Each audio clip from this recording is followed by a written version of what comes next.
நீ என்ன சாப்பிட்ற?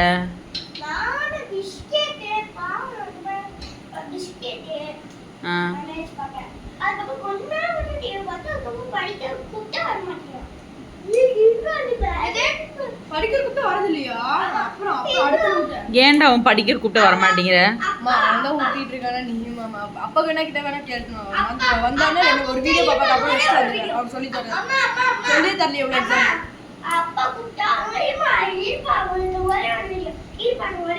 ஒரு வீடியோ சொல்லிட்டு அதுக்கப்புறம் வச்சிருவேனே.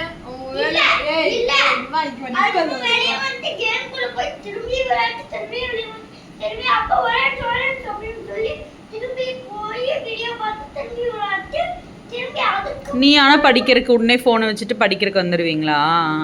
குட் பாயா நீங்க. சரி நம்பிட்டேன். இப்படிதான் குழந்தையிலையும் இந்த மாதிரி தான் ஜன்னல்ல ஏறி தொங்கிட்டு ஆடிட்டு இருந்த. அப்போ ஒரு வயசு கூட ஆகல. எவ்வளோ 1 year முடிஞ்சுதா? பொம்மை காட்டிட்டு நின்றுருப்ப. இறங்கு மோளை கீழே. வாழை ஒன்று தான் இல்லை.